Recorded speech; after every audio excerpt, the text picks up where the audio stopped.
Hey guys, it's Jack. I've just got 2 quick things I want to go over before we get started. Number 1, sorry for the delay with this month's pod.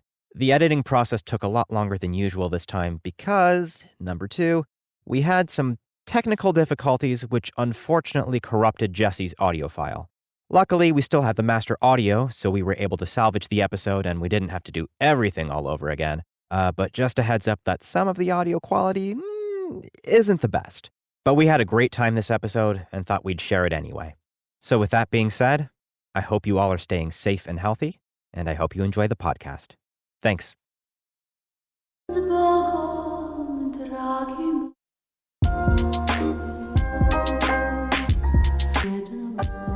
Here we fucking go. Welcome back to CollaboRadio, folks.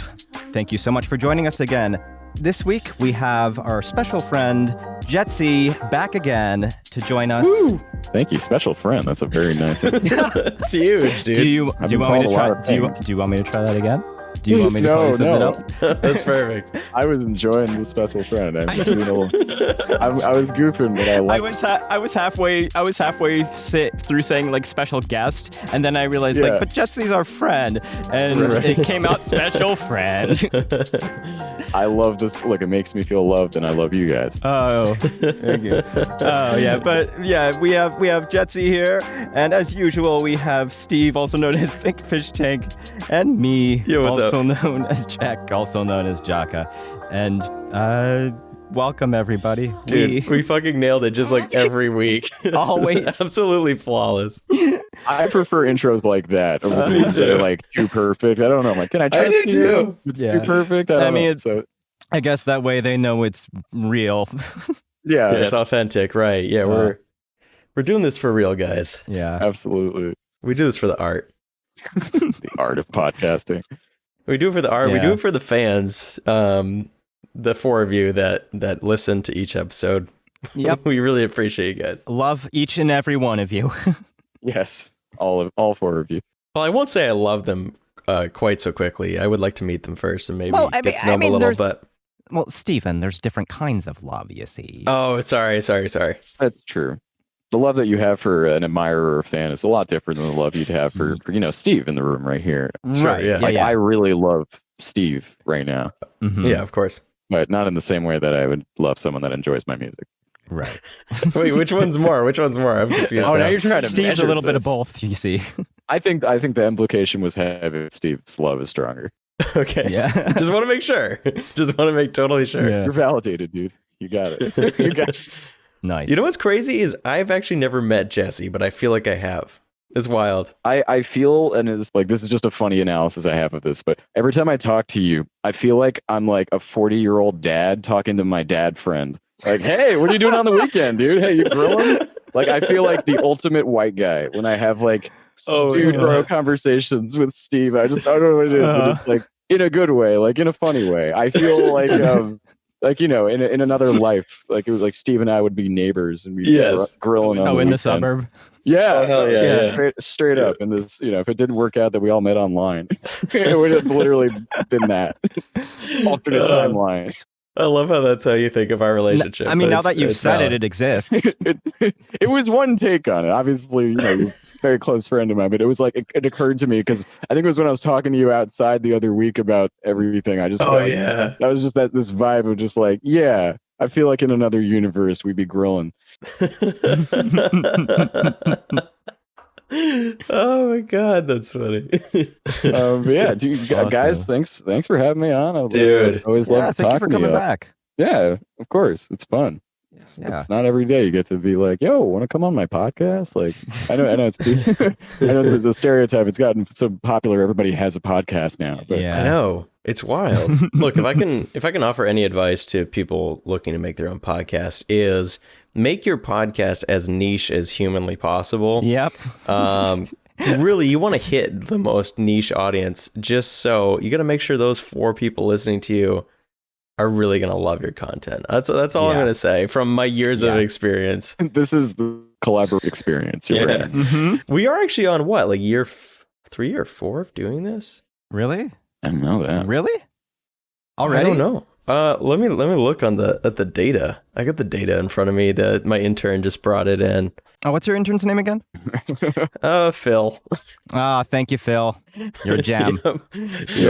Big ups to Phil. Good guy. Actually, well, if I go on YouTube, here's a quick plug for our YouTube channel, Familiar Sounds /Collaborate. Hey. We're gonna look at the CollaboRadio podcast. Let's look at the first one we released. This is January 2018 So we're going on 3 years, right? Yeah. Holy shit. Yeah. Yeah. That's amazing. But that's only 11 episodes in, or 13 episodes, or whatever it is. 13 now. I think this is number 13. 13 episodes in 3 years. So not very good, not very consistent, but we've been in the game for a little while. I was going to ask where the other boys are. I think, Jack and I are kind of the consistent voices at this point, and just other people come on when they want. Mm-hmm. You get the most, honest conversation out of a person when they want to be there. Or, Right, yeah. Right. We've had some, all of our bros. They'll be back on. Don't worry. Let them know. I'm sorry I haven't been as active with y'all, but I love you guys. Still, hey, love you too, still man. The love burns. And don't worry about it, because shit's been nuts. So it's fine. Yeah. It was crazy. I think it was the near beginning of the quarantine, right? When we did the last one you guys had. Yeah, I think so, actually. Yeah, that sounds right. So we've had a pretty good 3.5, 4 months or we're going on 5 now since the last time we did. Going on 5. Oh my gosh. One technical difficulty later. Sorry about that. Oh no, you're all good. Is your internet better on the hotspot? I think so. My booth's just in a really weird corner of the house where the Wi-Fi sometimes reaches, sometimes doesn't. Sort of halfway reaches. I need to get an extender for the signal, but yeah. No, it's all good. My parents had to do that just very literally the other week. They bought extenders because we just can't get internet in certain parts of the house. Yeah, but everything's sounding okay on your end. Yeah, cool. Yeah. You sound really good. Thanks. Using a new mic for this one, so yay. That's great. Yeah. What mic you get? It's the Neumann KMS 105. Damn, a Neumann. Those are nice. Yeah, it was a blow to the wallet, that's for sure, but I'm really happy with it. No, that's great. I was literally just the other day thinking about Neumanns and how the U87 is still the universal one for voiceover. The U87 is my someday mic. Yeah. My someday mic, but I looked it up. I remembered as a kid, or as a kid, quote unquote, but 6 or 7 years ago, looking at stuff online without having a real job and thinking wow, that's expensive, but I didn't remember how expensive. So I looked it up again recently and I was like, 3,200, baby. I don't think I could just willy nilly blow that as an adult. I know 3,200 for one mic. Wow. Which, I understand it's the do all end all. It's literally the one that every studio has it, every voiceover place has it. And you can put it on anything and it will sound good. Yeah. Although I would say maybe if you wanted a mid ground, the TLM 103 is also excellent for voice stuff. I gotta look that up because that is it. I'm assuming it's cheaper. It is. It's about, I think it's about 1,100 or 1,200 as opposed to 3,200. Right. Justifying the 3,200 purchase for one mic it's really tough, man. Unless you're running an operation where you need that. Right. And also I feel like that's when you're doing a 3,200 mic, that better be your forever mic. Exactly. And then you gotta, it's the same thing about driving a fancy car around. You gotta make sure that thing is taken care of, and then you have to worry about it. And I don't want to own this thing I'm worried about. Even worse. I don't want that. I mean, Neumann usually includes nice sturdy cases to store stuff in. I looked them up. It was a nice wood case. It was ooh, this is fancy. Yes. I just picture Jesse trying to get to sleep at night, and he just tossing and turning because he can't stop worrying about his microphone in the office and what it's doing. What if it falls off the shock mount? I don't know. And hey, Neumann, if you're listening, sponsor us. Yeah, please. Yeah, come on. Just send us 3 microphones. We love your products. We love your products. That's the end goal, right? It's you start the YouTube music channel so you can get sponsored by Neumann. There's no other reason. It's not even about the music anymore. You're not passionate about music. You want to get that Neumann mic. Oh my gosh, that's so funny. But no, I was going to say, ironically enough, worrying about the things in the office, for the first time ever, at least at this bad, I mean, I've lived out here in California for now almost 4 years, so I have seen a few earthquakes, but just very recently, the area that I live in got their own earthquake. Usually it's out in the middle of nowhere in the desert, and it travels to us, but it was literally like located in my town. And I woke up at like 4 a.m. and everything was shaking, and it was just like, holy shit, holy shit. God. And I, you know, God forbid it wasn't, you know, the big one, they say, but like, what if one day it is? It's really freaky. I never really thought I'd ever worry about something like that, being an East Coast guy my whole life. But yeah. Earthquakes are freaky. Ironically enough, though, I look in my main room and nothing fell off the shelves or anything. So phew. Sick. Good work. But, yeah, I know, right? I have a stupid amount of VHS tapes, but we won't get into that. Nice. I mean, maybe we could on our other podcast. Yeah. VHS Breakdown. I know, right, dude? It's the fucking video store here. It's Blockbuster. Nice. But yeah, no, it's crazy. I don't know. Have you guys ever been in the middle of an earthquake in your whole lives? Or technically, yes. We actually have had a couple of small earthquakes here in Michigan, and one time it happened when I was still in high school, and I remember waking up like a good half hour or so before I was supposed to wake up, and I went, why am I awake? And then I went back to sleep. And then when I went downstairs, Mom was like, hey, so did you feel the earthquake? I was like, excuse me? You're like not even like conscious. That's so funny. Yeah, and then the next time that there was an earthquake, I was in college, and I was in the shower, and then I stepped out, dried off, and then went back to my room, and my roommate was like, did you feel the earthquake? I was like, there was a fucking earthquake? What? Oh, that's hilarious. That's actually kind of similar to the one I just had, because I had a friend staying with me, and the only reason I knew it happened at 4 a.m. is because he woke me up at 4 a.m. to say, dude, there's an earthquake. Oh, and that was the only way I was able to see that everything was shaking. I could have slept through that myself, man. Wow. That's so funny. Oh, damn. Apparently I was so tired that when it happened, he told me this when I woke up the next morning, but apparently I just looked at him and I just went, oh, are we good though? And he looked back at me and he's just like, yeah. I mean, we're not good though. Yeah, apparently I don't even remember saying, are we good though? And then he said, yeah. And then I turned around and went back to sleep. I like Jesse, like in the middle of a natural disaster. Like the house is on fire. Are we Jesse, good, the house is on fire. Are we good though? Are we good though? Jesse, we're being robbed. Are we good though? That's not a natural disaster, Steve. Robbery is not a natural disaster. I mean, if you break it down, humans, part of nature. No, you're right. Not natural disaster. Aurora Borealis.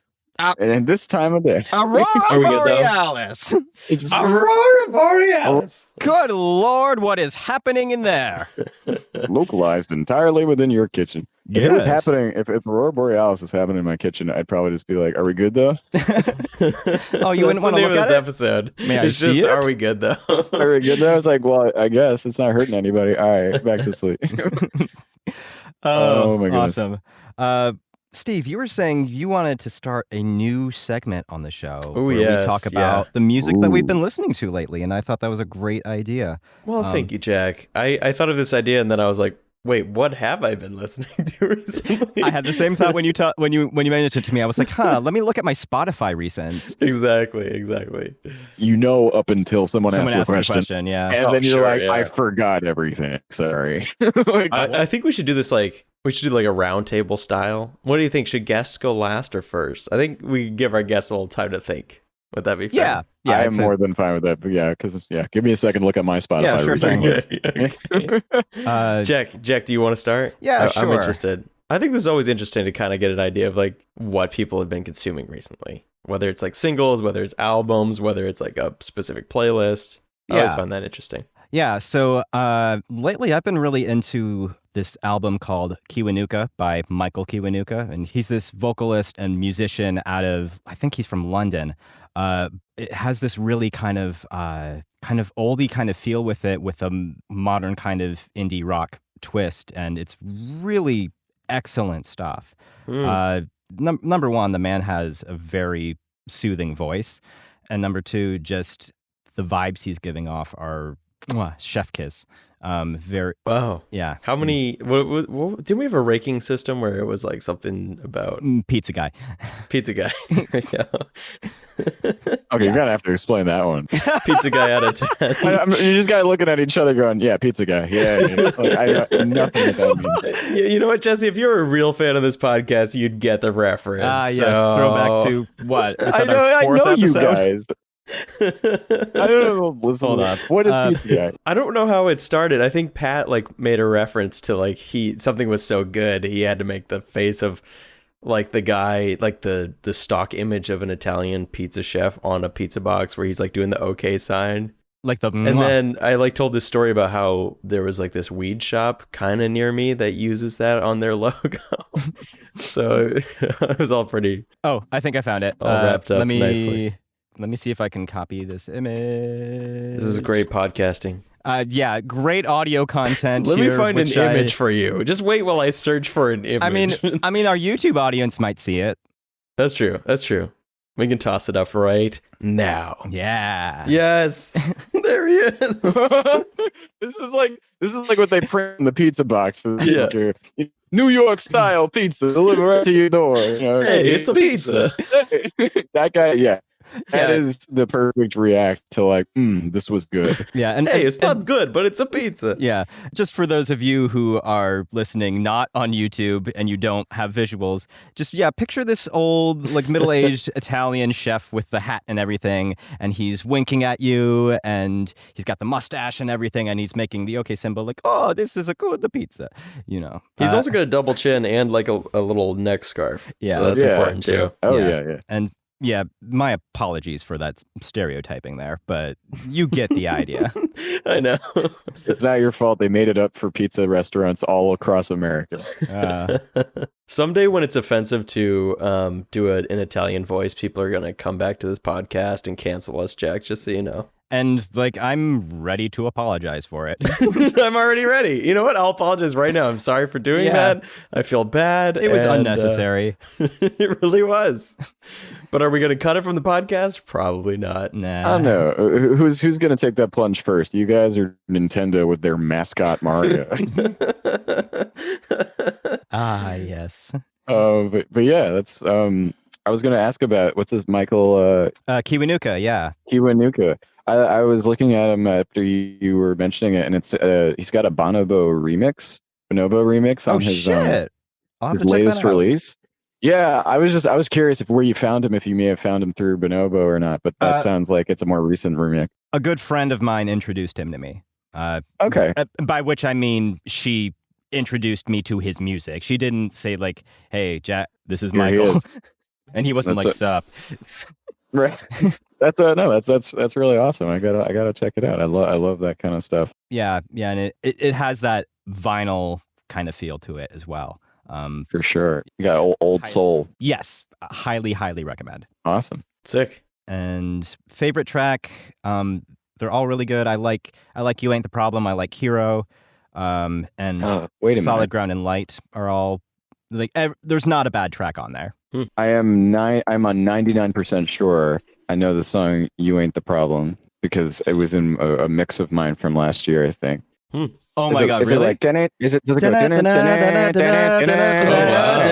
You ain't the problem. Yeah, I know this guy. Okay, yes, because I heard this as a single somewhere in a mixtape or something, and I saved it, and it is my feel good song. Like I'll listen to this every now and again. It's probably one of the better songs on that playlist. Oh shit! That's so funny. Small World. Yeah, that's him. Don't know any other tracks of his, but I know that one. Check him out. He's got lots of good stuff. I will. And That's yes, awesome. And that goes for all of you in the audience there. Stream Michael Kiwanuka. Buy his shit. He's a talented guy. Makes good music. You ain't the problem. Yeah, there's a lot of there's so much soul in that song. I love that song. I'm going to have to listen to this. Yeah. I think the music video is also pretty neat too on YouTube. Mm-hmm. Yeah. But Steve, you got anything cool? I don't know about cool. I don't know if I can get quite as hip as Jack's recommendations here. I'm just going to be honest and tell you what I've been listening to lately. It's not necessarily hip at all. That's fine. So I looked through my recents. I've been revisiting The Flaming Lips, which is a favorite of mine, of course. I realized there was a record that I only ever heard once, which is the 2017 album Oxy Melody, which is actually pretty fun. It's kind of a little different than their earlier stuff or their mid stuff. It's still a good listen. As an album, I would say it's a good listen. I don't know if there's any singles that you would necessarily be like, that's my new Flaming Lips jam, but I think as a whole, it's actually a pretty good listen on maybe like a car ride. Ideally, probably for the Flaming Lips, you know, they're expecting that you're intoxicated in some way. You can do that. Or you can just go for a nice car ride. Either one is acceptable. Please don't do both at the same time. Thank you for pointing that out, Jack, because I meant to say that and then just glossed right over it. So I am not suggesting that you are intoxicated. You could do both of those things, but not simultaneously. You can't do them well, I will say. Not from experience. I don't do that. I'm a good person. The other thing that I have listened to recently, because I am the most basic person, of course, I've been into Hamilton like every other human being. Hell yeah! Oh my god! So obviously, I've been playing the original cast album a lot. But today, I discovered an album from 2016 called the Hamilton Mixtape. Have you guys heard this? I've heard it. No, Dope shit. I didn't know this existed, Jack, and it's so good. It is amazing. Okay, and the reason probably Jack already knows why I love this. Jack, do you know why I love this? Let me think. Is it because Regina Spektor did a cover? It's because Regina Spektor did a cover on it, dude. It's so good. Is that how you discovered it? No, actually, I heard the song "I Wrote My Way Out" with Nas. Oh yeah. And I was like, "What is this?" It's really good. And Lin-Manuel Miranda has like a verse on it. Oh yeah. It's so great.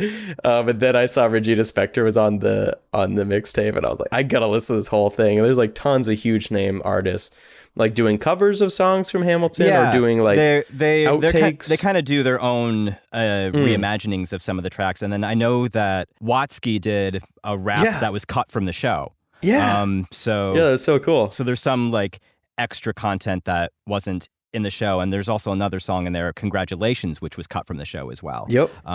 Which is basically just Angelica just reaming Alex out for being the hoe that he is. Absolutely. So I recommend this, even if you're not a Hamilton fan. I think this actually might be a good entry point for people that like the people. If you're listening to this podcast, you like hip hop probably, and you like R&B stuff, you like sample based stuff. I think this would be a really good entryway point for someone that isn't sure about Hamilton. Oh yeah, and I'd say the Hamilton Mixtape is a good entry point into Hamilton and musical theater, the same way that Hamilton is a good entry point into hip hop. If you weren't into that thing before, so I think it definitely got a lot of, especially anyone who goes to Broadway who is above the age of 40. I guarantee you, Hamilton did numbers for people to go for the very first time listen to hip hop. Oh yeah, that's wild to think about. That got that play, because I remember because people I was just talking to my girlfriend about this, but people were like, she wasn't even aware that Hamilton started in 2015. It has already been 5 years, and it's because this play just lives on, and people still go and people still talk about it. I still need to watch it. I actually, funny you guys even bring this up, I was about to watch the Disney Plus version on streaming the other day. You should. And we were literally going to watch it, and then one of my buddies couldn't do it, and we decided to call it off for the next time. But that was literally on the books for yesterday, so it's going to happen. I didn't, of course, I was like living in New York when it was going on, but I didn't get the chance to actually see it live. Awesome. Yeah. I highly recommend that when you watch it, you turn the subtitles on, because my God, it's a lyrically dense show, and there is shit you will miss otherwise. I thank you for the heads up, because I'm one of the people that likes watching things with subtitles on just in case. So I will definitely put it on for that. Yeah, they did a really good job with it. My only complaint is that they censored a couple of the fucks. And by a couple, I mean all of them. All of them. Yeah. Yeah. It's got to be family friendly somehow, even though I thought PG-13 rules meant you get one. That's true. Yeah, why aren't they about it? I guess streaming isn't even the rating system and we're accustomed to. It's Disney Plus rating system, which could be anything they want. But the film itself was rated PG-13, so I don't know. Anyway, it's worth seeing. It's absolutely worth seeing. Honestly, I'm just happy that there is a legitimate copy out there that's not just like some dude filming it in the crowd. Yep. Like they rarely do that for Broadway shows, and even put them up on streaming, like available. Yeah. So that's awesome. I hope that they do that with other Broadway shows. I understand like the reasons why they did it for Hamilton, and they released it sooner than they were initially saying that they were going to due to extraordinary circumstances. But I think it would be really fucking awesome if we were able to see more Broadway shows that way. Because I know that there's a whole generation of kids growing up now who have seen Hamilton who will now like become the new theater artists of the future. Just it's inspired a lot. It broke the mold of what a musical could be. Mm-hmm. You can make it any kind of music. It doesn't have to be musical theater music. Right. You can really make a story out of any genre. And I would love to see, like you were saying, the next generation be inspired by this and write their own musical, and then maybe even a newer genre. Like that would really be cool. Yeah. So what about you, Jesse? This is a very good question, because I've been bouncing all over the place in my recently played. I used to kind of have a playlist I like to follow. There are I think things I talked about on the last podcast, so I won't rehash, but most recently I've gone on like my full cycle of going back to some of the older things I listened to maybe 2 years ago or 3 years ago, because every now and again I always find my way back to my favorite kind of music, even when I try to get out of my comfort zone, explore some new stuff. I usually come back with a few new bands, but right now I'm going back to listening to Ariel Pink and John Mouse, who are two of they actually work together. They're similar artists, but they're very different production styles. Ariel Pink is a lot more psych rock, like cool psychedelic rock with a lo-fi sound to it. And John Mouse's music is very, very like almost like a gothic 80s synth sounding music with a very weird vocal tone. Like he kind of sings very like, his voice, he kind of has a silly voice. But I think it works for his brand because his stuff is just like, what the fuck? Like, it's really cool. And nice. I think him and Ariel Pink both actually went to college together. So, of course, like Ariel is has a bit wider appeal, but John Mouse had kind of won my heart out of the two.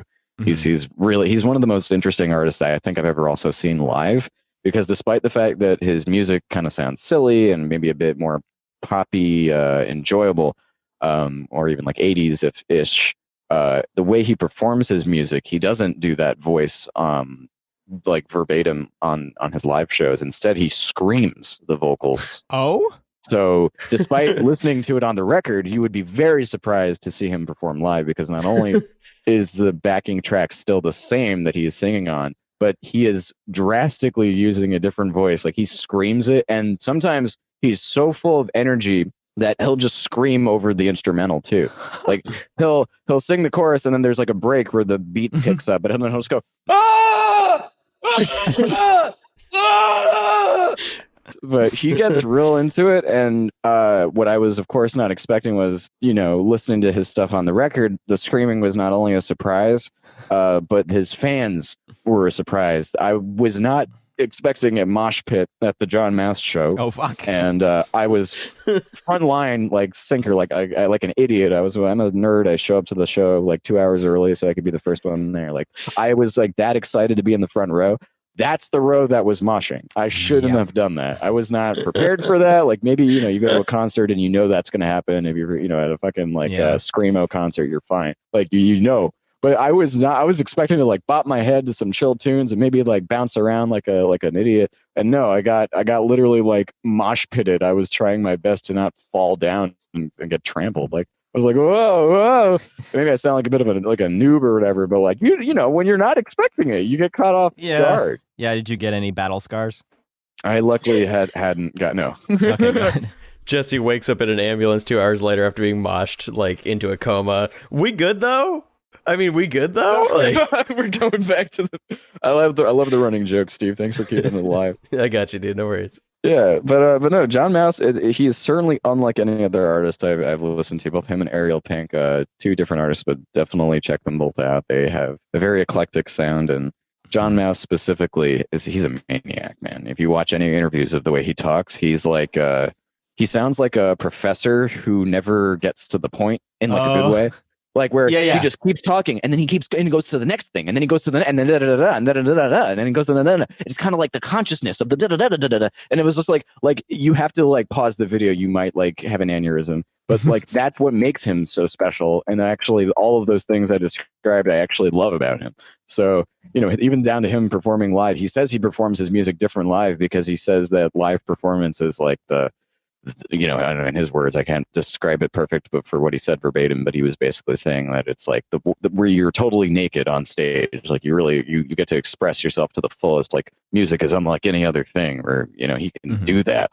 So he chooses to do that in the most, you know, intense way he can possibly conjure up, which is like very like he kind of, you know, he screams and head bobs a lot in a way that is like almost like he's convulsing. Like maybe like when you think of like head bobbing, you think of 80s like glam rock with the long hair. But he kind of does this thing where he clenches his body almost like a nervous like student, where his fists are kind of like totally clenched and his shoulders are kind of like you know, arched, and he's very like tight, like almost like a fetal position while standing, and he just rocks his entire body up and down while he's positioned like that. And it's almost like it's so strange. There's like nobody else out there. Maybe the Joy Division guys, Ian Curtis. Yeah.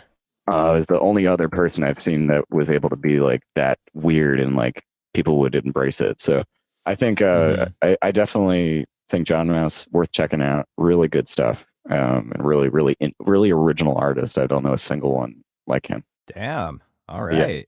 Yeah.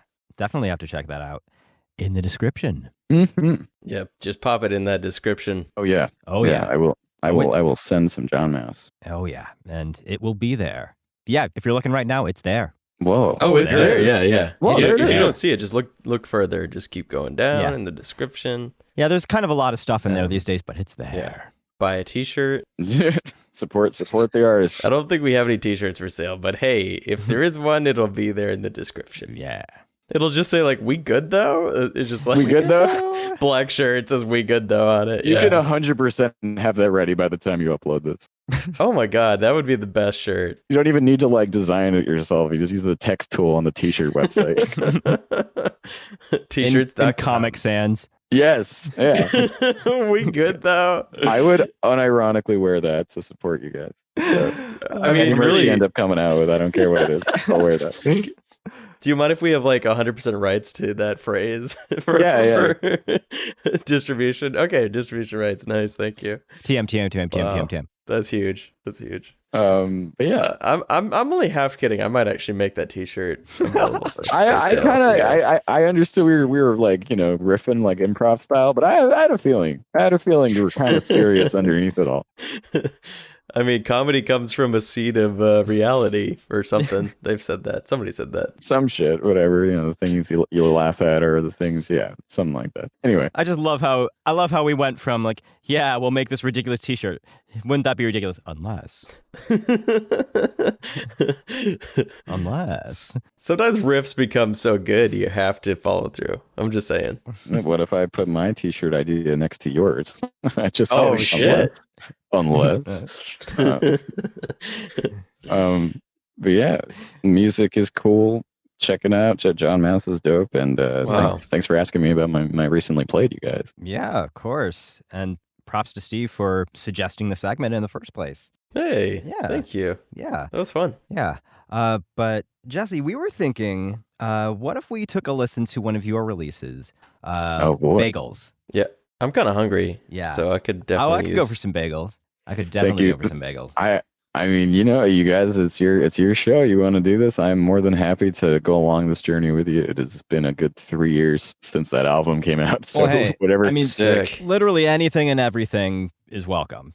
So whatever. I'm more than happy to go on through this journey and answer any questions or whatever. If you guys just want to play the music, I am all in on that. I think we just play the music and we let the people listening provide their own commentary. I think that's what we should do. Quality audio right there. Yes. You do the work. Audience participation.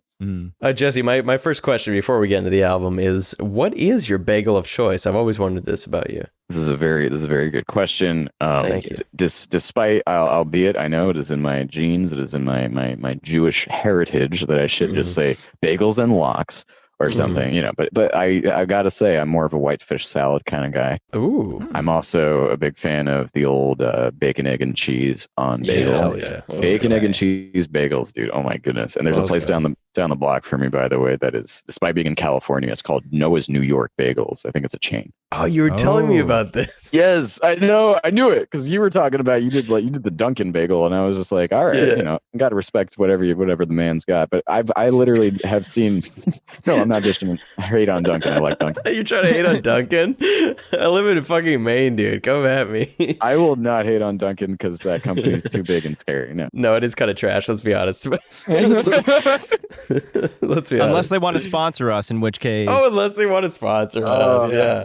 No, it's good trash though. If I'm saving this, aren't I? Anyway, definitely bacon, egg, and cheese, and whitefish salad on a bagel, just so good. I mean, I'm a fan of the classics, and it's rare that you find some. I know this is going to sound silly, but like, you know, coming from New York, you have bagels every other block. You have dudes selling like sandwiches in the street meat. You know, so you move out to LA, you kind of miss that part of the culture. There is no, it's just not the same. So finding a bacon, egg, and cheese in Los Angeles is a lot harder than it sounds. Wow.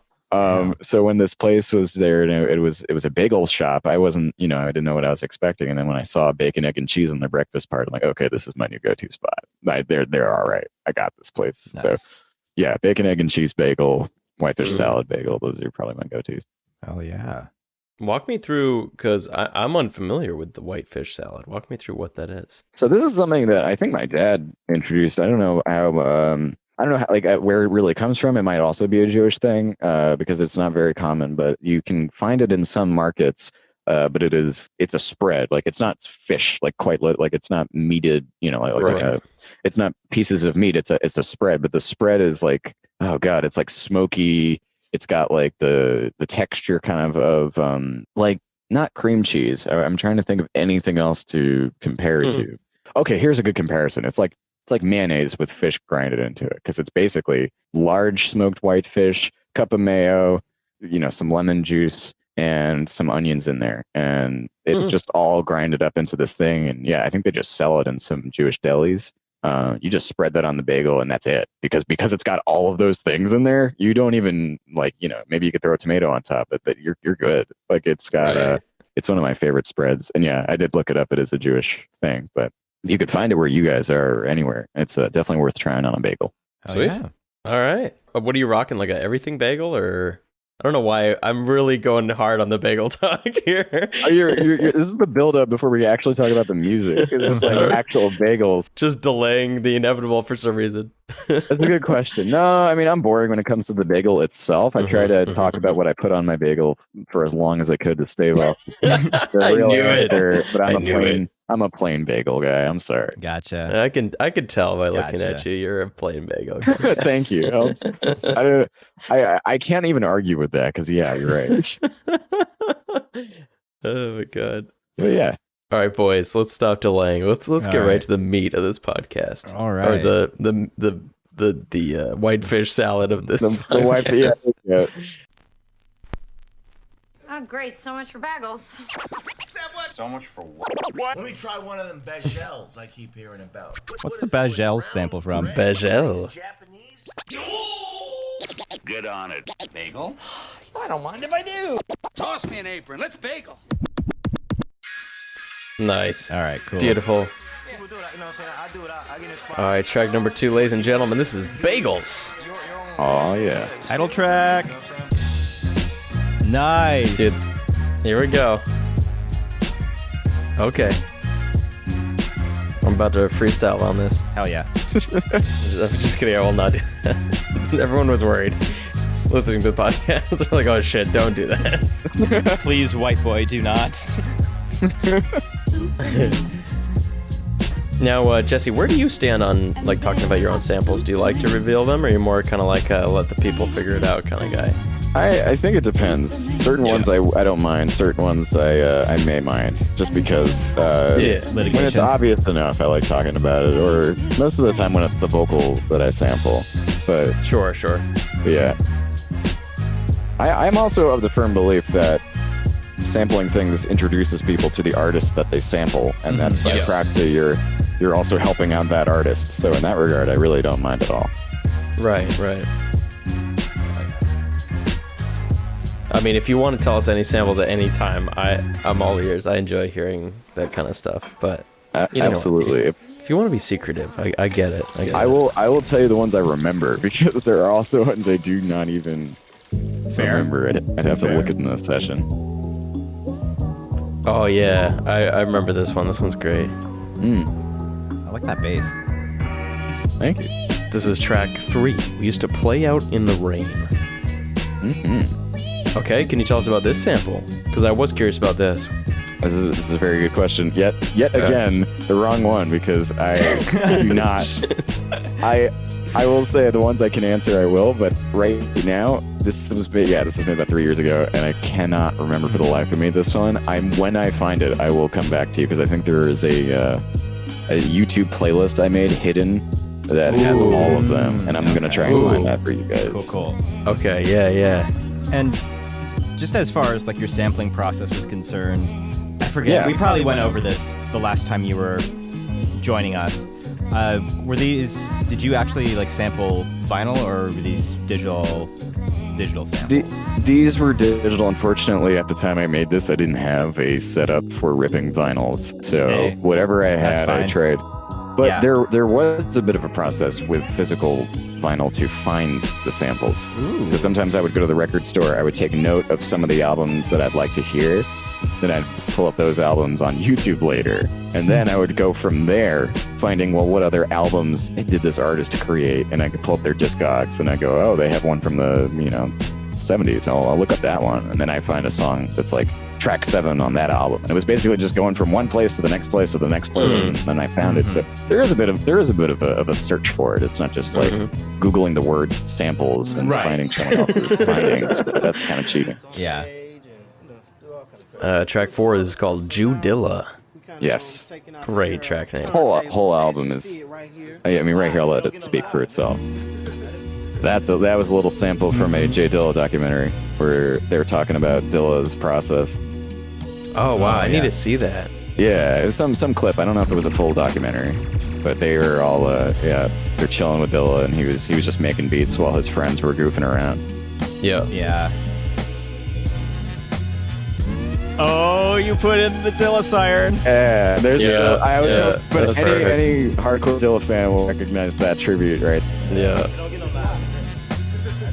Well, we listened to Donuts probably about a month ago or 2 months ago now. Yeah. And we did a little commentary. That's basically where a lot of the inspiration came from when I was making these beats, because you can't make soulful hip hop without thinking of Dilla. You just can't. Right. I was thinking about how it related to me when I called the album Bagels. There is a definite reference, which is why it says in the description, it says in part a tribute to J Dilla's Donuts. Yeah, nice. For sure, dude. I mean, they're both circular. They're both round bread, right? So one's maybe a little sweeter than the other, depending on the toppings. Yeah, right. That's fair.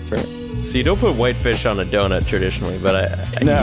That would be a little weird, but I would like to see it. Now I'm looking at the album art right now, Jesse, and I'm noticing this bagel has sesame seeds on it. Do you want to speak to that?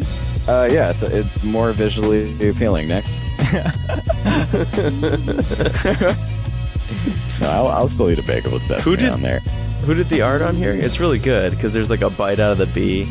Signature's still on there, although I don't know if he still goes by that handle, but it's my good friend Jon Sherin. He's a very talented artist. Nice. Sweet. Yeah, shout out to Jon Sherin. Yeah. Very, very good, talented guy. He's also an animator. He has a short film out right now I did for school. It's really Oh, hell yeah. We'll have to put that in the description too. Yeah. Track 5, Mystery Gangsters. Oh, yeah. So I was, at the time of this, I was listening to a whole lot of, it was quite literally a show called Suspense. It was a 1940s radio program that made essentially a lot of the best Twilight Zone episodes. A lot of people don't know that. Rod Serling adapted a lot of radio dramas As you guys know, podcasts are a huge thing now, but they basically, before all this, they did radio dramas, and it's like watching TV with the video turned off. It's like everything is perfectly acted. It's like an audio skit done to the fullest extent. And there was a lot of them, of course, it was the 50s or 40s. Every single one was about gangsters, like, you know, someone setting up a murder, someone wants to kill their wife, whatever. It's like the main theme. It's like Alfred Hitchcock era of... I love the sampling right here. Sorry to interrupt you, but I really like the vocal chops here. Oh, damn. Thanks, man. That's really sick. Oh, man. See, this is where I wish I could tell you what I sampled here. It's been a while. I'm usually all well read up on everything, but right now I'm just like, hey man, it's fine. I ended up finding that playlist, but it was for the wrong album. I had a playlist for the window shopping samples, not the Bagels ones. Fair enough. Well, we'll do that next time. Yeah. No, thank you. Yeah. There's Mystery Gangsters. It just felt right because I sampled some of that old radio drama at the very start. That's sick. All right, how do I pronounce this title? Pour L-E? Pour L? I think it's just Pour L. It's French. Pour L. It means for her. Pour L. Let me do a second take. This is track 7, Pour L. It's track 6, actually. This is actually track 6, Pour L. This was one of those songs that the sample loop was like so good, and I needed something to kind of make it into a story. So I chose a little vocal sample from the very beginning of the song. There's French speaking from a movie. I think it was, oh my god, filmed by Robert Bresson. Bresson? Do you know Robert Bresson?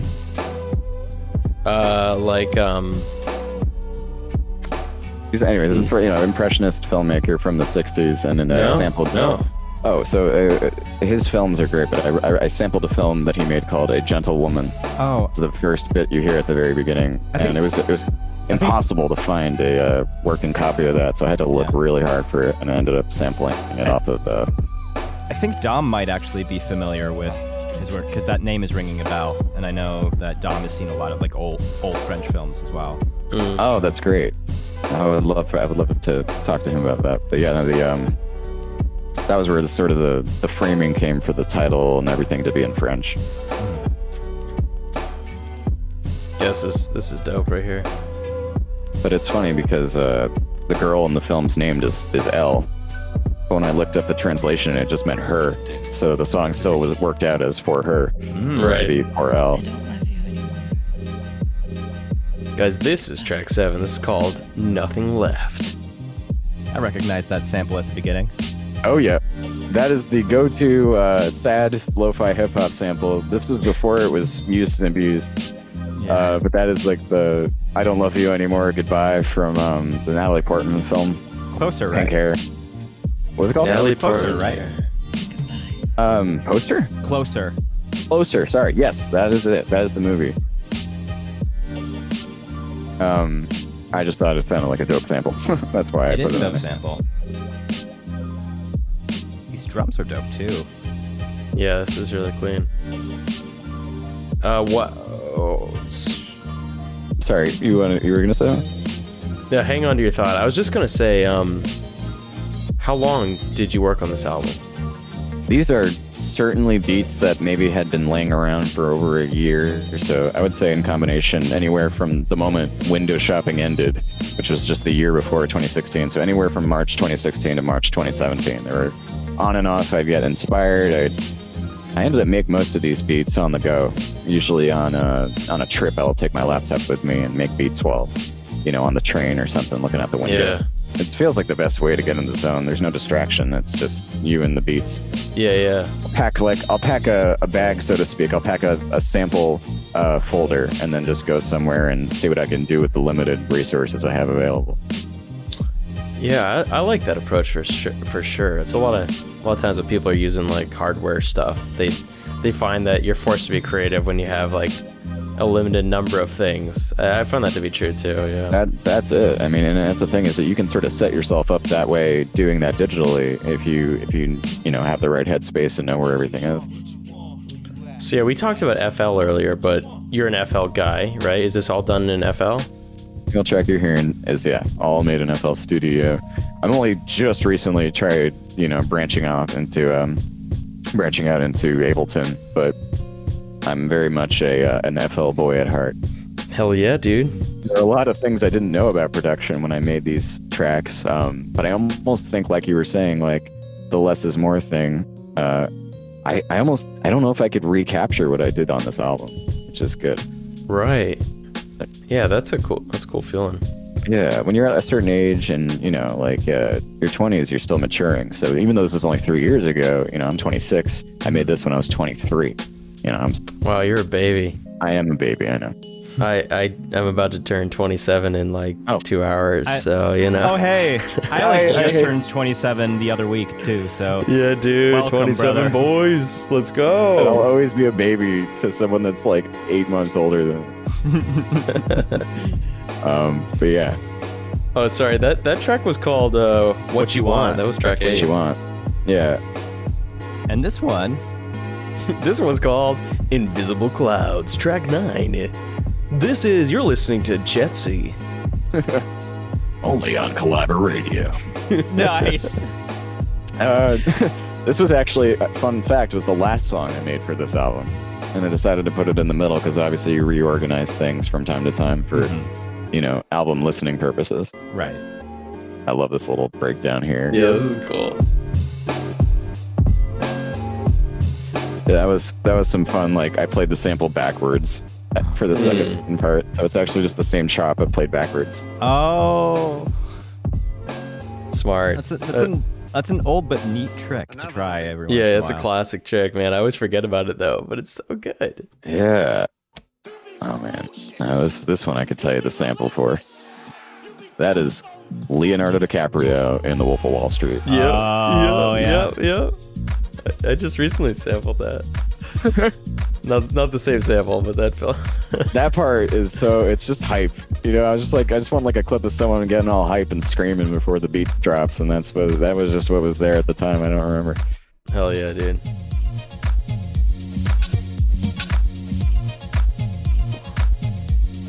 There is so much fun to be had when you take something and you just pitch it way the heck up, because you get to just take the energy and make it fast dance beat. You don't get that as well. Like when you slow things down, it's good for ambient songs, but when you make it really, really fast, you can easily have fun and make a funk beat. Like you take a soul ballad and turn it into a funk beat. Ooh. Even that little I you hear at the very end, that's like right before the singer starts to sing the next verse.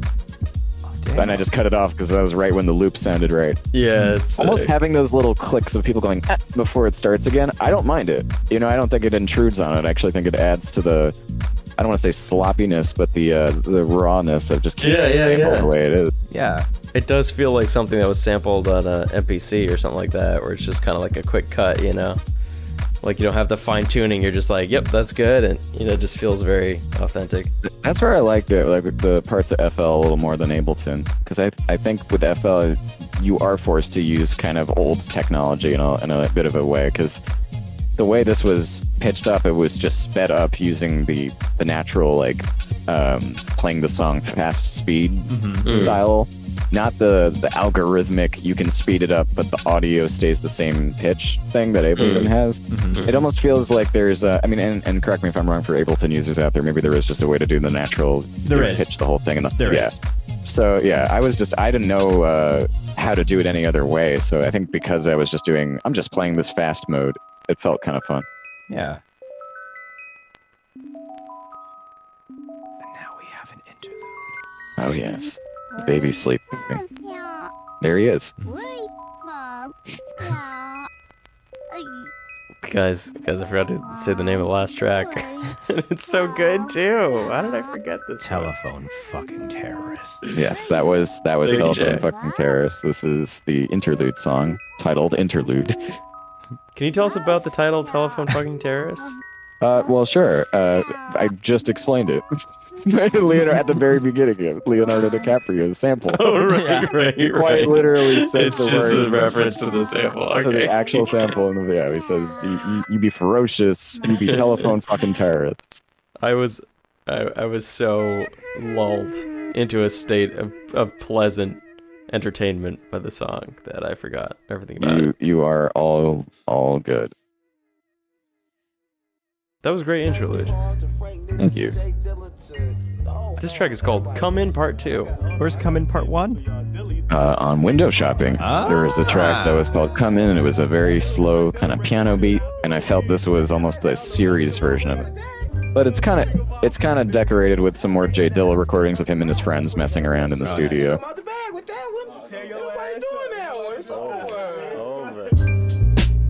Neat. Nice. I'm really digging all of the percussion that's on this album. Yeah, I was gonna say. Just the kicks in particular have just the right amount of punch. Thank you. Yeah.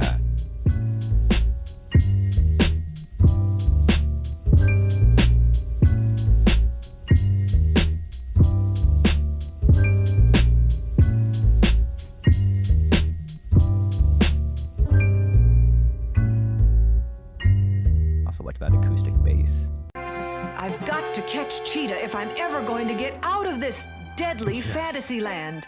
What makes you think you're going to get out? This is old Hanna-Barbera. Yeah. It definitely had that vibe. Yeah, I love that sound. This is track 13, Bubble Sax. This was a fun one. I think everyone's heard this sample at least at one point in their life, but I try to make it sound a little different with this part. You'll know when it comes up, but that chorus is one of my favorite samples, and I just wanted to do my own version of this.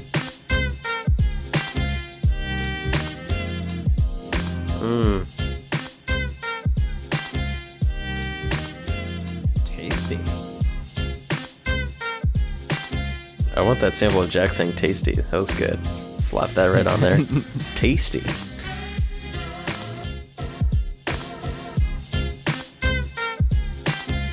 The head is bobbing. Side to side or up and down? I'm doing a little side to side. I'm doing an up and down right now. Oh, sick. Wow, you're getting like totally different reactions from everyone with your music, Jesse. Oh, man. That's amazing. It was very humbling. I love you guys. Thanks for doing this. Oh, thank Dude, you. my pleasure. This is so fun. Et qu'est-ce que tu me racontais, ton rêve, là, tout à l'heure? Qu'est-ce que c'est? T'as un idéal, toi? Un idéal? Ouais. Ça m'étonnerait, toi, que t'en aies pas. En cherchant bien.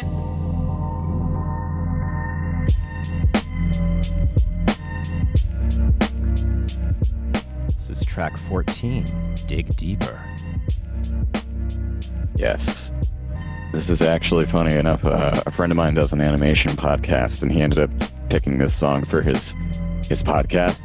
And I can't listen to it anymore without thinking about the intro to his podcast. Oh, nice. But to without pigeonholing myself before I even say anything, this is a different song I made for. I think this may have been closer to one of the last songs I made for the album. But I had used a sample that I've heard a lot of times before in other things. But I wanted to take a different part of that sample and loop it rather than the part everyone else did. And I think this is actually only the first few seconds of the sample. So it is very different. The sample name really escapes me at the moment, but I'll let you guys know when I can find all that stuff. Cool. But yeah. We'll do a part 2 where you tell us all the sample names. Yes. Straight up, I would love to. It'll just be you just listing things off. That'll be the whole episode. There you go, yeah. Honestly, I need that documented for my sake, too, because I won't, remember that after. But yeah, this is Dig Deeper. A lot of fun with this one. Yeah, this is fresh. Really like those strings. Yeah, it's got a magical quality to it. I think that was sampled from the same French film as earlier. I like to get out and do stuff. A Gentle Play One. 9 holes over Riviera. Just walk down. Nobody there. This is track 15. It's called Bill Murray. I wonder why. We'll never know. Like, why is this called Bill Murray? I'm confused. That was, well. I was really struggling with what to do with this track, so I ended up throwing in the goddamn Bill fucking Murray scene from Zombieland. Having fun with that. So I used to quote that all the time with my friends, like years ago. It's a good moment. It's so funny.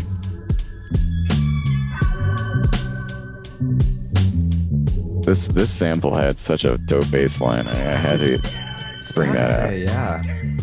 Loving all these, like...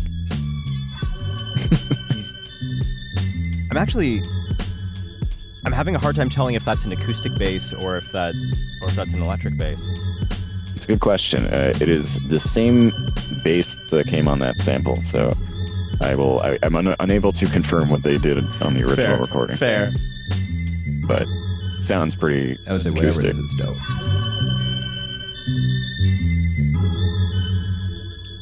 Yeah, I'm thinking it's acoustic.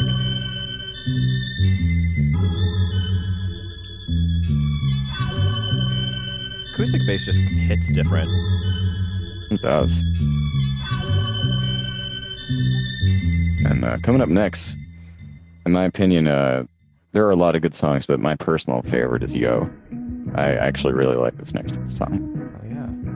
I feel it's the only song, well, not the only, but I think the closest that came on the whole album to channeling some Dilla.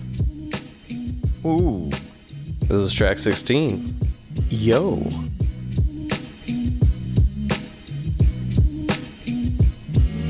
Yeah.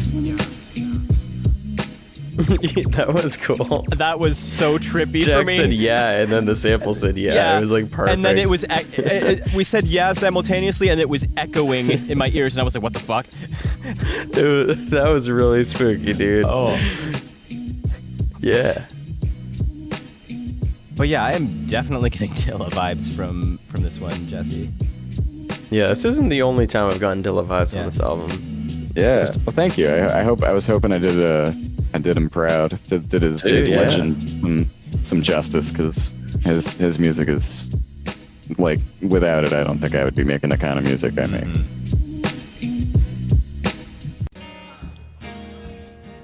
Ooh. Fuck you all. This is the last song of the evening. Nice sample choice. Oh my god. That's so good. This is track 17, In a Different Light. Ooh. I like those flutes in the right channel. Yeah. I wish I was listening to like the wave version of this and not like the MP3 VO. Oh man. I don't think it'll be that different. There is but yeah, there's just a big difference for all you audiophiles out there. This was fun. There you go.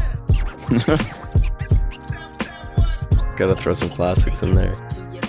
It's one of my favorite scratching sample packs. Did you scratch these?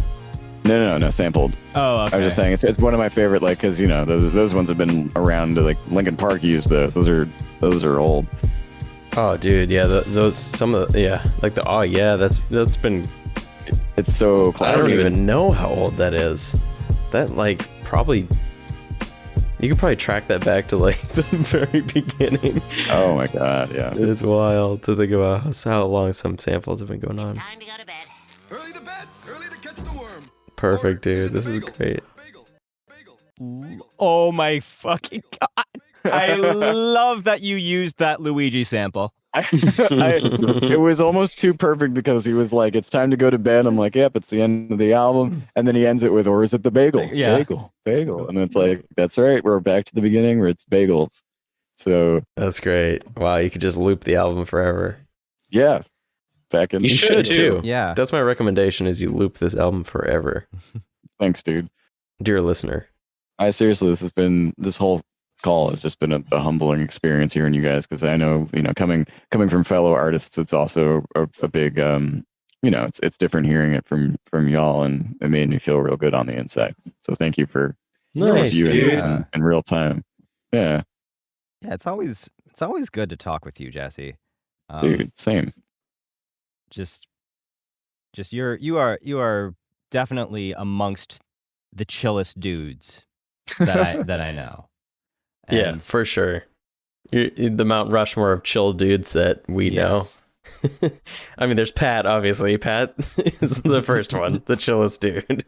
Who else is chill? Belinsky, my guy. Shout out to friend of the show, Belinsky. Man, very chill dude. I'd love to get in a call with Bill. I only ever texted him and I never talked with him one-on-one, I don't think. Oh, dude, I think you should check out the pod. It's really good. I think you two would get on swimmingly. So I think the next time we have Bill on, we'll see if we can get you back on as well. That would be awesome. Yeah. We should do a beat battle and then do like a podcast. Yeah. Sure. Yeah, I'd be down. Because Bill was really hype about beat battling. I think it'd be fun to test our chops. Yeah. It's been a little while. I know. Oh my God, I know. That's something I used to do a lot more back in the day. Me and Dusty would find a sample and just go sample battle and go, yeah. And whatever we did, even if it was shit, we'd upload it to SoundCloud that same day. We would do something similar. We would do what we would call like remix challenges, where we would grab a sample and then we would give ourselves like an allotted amount of time, like an hour or half an hour or 45 minutes or whatever. And whenever we reached the end of that time, it was like, mice down, export what you've got, right? And I mean, sometimes it was shit, and other times it was cool, but it was always fun though. Yeah, no, I mean it's definitely helpful when you have two artists like feeding off each other's creativity, just having fun, no stakes, just like, yo, here's a dope old song from the 70s, let's remix it for fun. And there's nothing quite like that. It's just I recommend anybody who has fellow musician friends to do like little challenges with each other to keep active. It really does wonders. Mm-hmm. And who knows, maybe you might wind up making a track that ends up on your next album. So yeah, that happens. Yeah, but dude, thank you guys so much for having me here. It's been really awesome. Yeah, thank you for coming on, Jesse. I'm really glad that we were able to kind of align our schedules again. Number one, just to have you on like as a musician, but number two, like you're a chill dude, and I'm glad to call you a friend of mine. Oh, thanks, Jack. That means a lot. Yeah. It's seriously humbling, and I mean also just having friends is important right now. COVID is making everything kind of crazy, so being close to people, it's so important now more than ever. So that really means a lot. Yeah, absolutely. We should talk more. Yeah. Was there anything that you wanted to plug, or? Oh, let's get to plugs. Oh, Jesse, I also think you're a dear friend, so just wanted to let you know as well. Thank you, Steve. Dude, yeah, dude, I know. we're the girl and dads. I don't even have to say that. Yeah, I can't take that from you two. You two are the grill and dads. One day we will make this a reality. Yes. No, I don't know, plug. There's really not much to plug. Last thing I did was actually with you guys on the CollaboRadio mixtape album. So that was the last thing I did. That was literally the last thing I did publicly. So that was a while ago. I can't talk too much, but another album that I've been working on for way too long now. Should be little bits of it will find its way, I think, this year. I think at some point this year, because especially after hearing how you guys have felt about my other music, it definitely is inspiring to want to go back and be like, okay, I got to finish this, because there are unheard tracks. Nice, that's good to hear. Yeah. So where can people find your music, Jesse? They can find it at Jetsee. That is jetsee.bandcamp.com or soundcloud.com/Jetsee. Look out for some probably more stuff coming to the Bandcamp. My most recent single is Excuses. You can catch it on Bandcamp. Hell yeah. Steve? First of all, I want to plug a really good album that I just heard called Bagels by Jetsee. I recommend you do not download it for free. So don't do that. Don't be that asshole that does that. Okay, go and purchase it and put it in your Bandcamp library. Just bang it on like a hot summer day while you're driving to the beach. It's honestly gonna make your afternoon that much better. I'm just saying. Just throwing that out there. What do I actually want to plug? That's That's me? I have no idea. You know what? ThinkFishTank.com. You know what? My other podcast. I was going to say, you should talk about Balderdash Academy. I should. Okay, so I do this podcast / video series called Balderdash Academy. It's me and a bunch of other improvisers, and it's kind of a game show. We play games. There's improv. It's very funny, high energy. There's some good music in it by this guy, ThinkFishTank. Yeah. Some really good original music. He's all right. Yeah. He's no like Jetsee, but he's a solid 27-year-old. Yeah, and like I actually do listen to Balderdash Academy, and like I can confirm it's good stuff. It's a good group of people and funny people too. And spoiler alert, I got to be a guest professor, and that was a wonderful, wonderful time.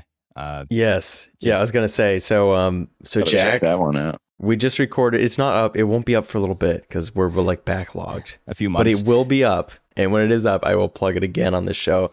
The episode was a lot of fun. Jack was awesome. But this is going to be like a super spoiler because God knows when you're actually going to hear this. But in the future, someday, Jetsee, also known as Jetsee, world famous internet producer, is also going to be on Balderdash Academy. Hell yeah! He's going to critique my every move and not give me points for my attempts at comedy. So you're definitely going to want to tune into both of those episodes.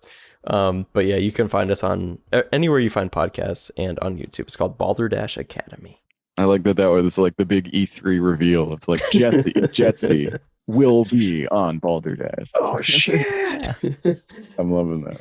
Yeah, I look forward to that. Thank you for inviting me on that one. And yeah, dude, I'm looking forward to that. All right, Jack, what do you got, man? What do you got to plug? Oh fuck. I mean, I got nothing new to plug. Big surprise, but you can find my stuff at soundcloud.com/Jawka and youtube.com/JawkaJabberwock. I am still making music, I promise. Like I've got things in the works. Just nothing I can share right now, unfortunately. You know how it is. Yeah. but yeah, the stuff that is out there, you will find at those places. Very cool. Awesome. Oh, guys, don't forget about CollaboRadio.com. Also, CollaboRadio is now on all your favorite podcast apps. Yes. So you don't have to watch us on YouTube anymore. You can listen in your car. Wow. Yes. I mean, you can watch us on YouTube if you want, but like if you want to really take us with you, then now you can. That is or awesome. if you have the fancy version of YouTube, you can just listen to YouTube. Oh, right. Any which way. When you guys say it's on all your favorite podcast apps, which ones are you talking about? Like Spotify and Apple Podcasts and Anchor. Oh, really? Yeah. I think everything except for Stitcher. Right. Which apparently nobody really cares about except me. It's my favorite podcast app. But it's like a workaround you have to do to get it on Stitcher. So sorry, Stitcher fans. But God, I mean, you can find it anywhere. It's like you can just literally tell your smart speaker to play the Plunderphonics podcast, and it'll probably play it. Although it has trouble understanding what I'm asking for. I'll say, play CollaboRadio, the Plunderphonics podcast, and it'll just play. I think there's an album by some artist called CollaboRadio. Yeah. Collaborate or something like that, and it plays that. So yeah, that's it. I've always got if the thing is too obscure, I can't do the voice search for it. It'll play some random thing that sounds like it. Yeah. Like, oh no. Yeah. But yeah, I just looked you guys up on Spotify. I am following that. Hell yeah, dude. Thank you. I highly recommend you listen to that Belinsky episode. Despite the fact that I'm on it, it's really good. Oh, so. Steve. No, it's really good. Yeah. I enjoy talking to Bill. And yeah, Bill's a great dude. I highly recommend that too. I will check it out. I still got to meet the man on voice. I've only ever texted him, but that'll happen one day. I gotta check his episode out. But yes, thank you guys so much for having me. It's been awesome. Thank you. Yeah, don't be a stranger. Yeah, of course not. Yeah, we'll have you back again for sure. In the meantime, I'm going to be rolling in that outro music now. Roll it in. Are we good though?